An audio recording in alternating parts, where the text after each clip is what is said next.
سجتی ہیں، اللہ اس کے رسول کا ذکر ہوتا ہے، اللہ رب العزت اپنے کچھ مقرب فرشتوں کو حکم دیتا ہے جو دنیا میں اللہ کے ذکر کی محفلوں میں جاتے ہیں، اور اس محفل میں فرشتے حاضر ہو کر کے جتنے حاضرین ہوتے ہیں، جتنے سامعین ہوتے ہیں، جتنے ذاکرین ہوتے ہیں، جتنے بھی ناظرین ہوتے ہیں یا خطبہ ہوتے ہیں، شعراء ہوتے ہیں، سب کے نام مع بلدیت کے فرشتے لکھ لیتے ہیں اور اللہ کی بارگاہ میں پیش کرتے ہیں۔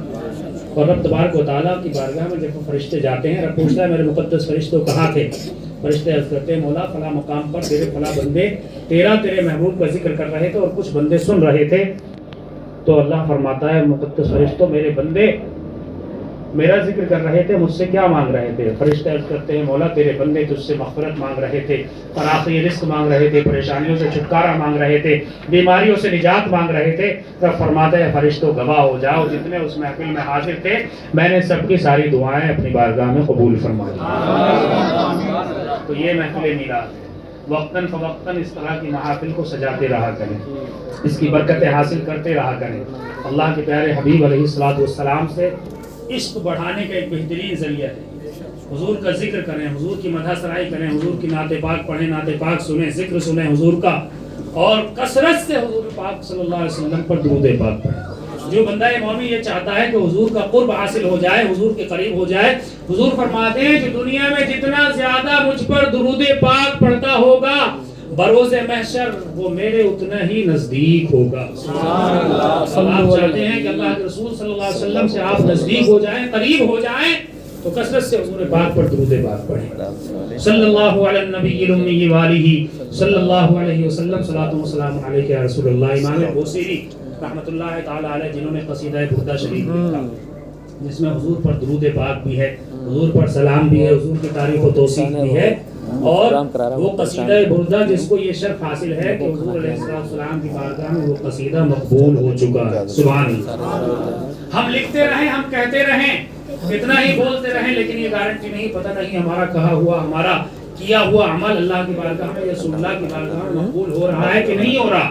لیکن امام بوصیری کا قصیدہ بردہ وہ قصیدہ ہے، اور آج اسی لیے اتنا مشہور زمانہ ہے، وہ اسی لیے اتنا دنیا عالم میں، دنیا اسلام میں پڑھا جاتا ہے، ہر ملک میں قصیدہ بردہ شریف کو پڑھا جاتا ہے، سنا جاتا ہے، سمجھا جاتا ہے۔ حالانکہ عربی زبان میں ہے، لیکن ہندوستان میں بھی اور دیگر ممالک میں بھی آپ نے سنا ہوگا شعراء کی زبانی سے بھی، مولایا صلی وسلم دائما ابدا علی حبیبک خیر الخلق کلہم۔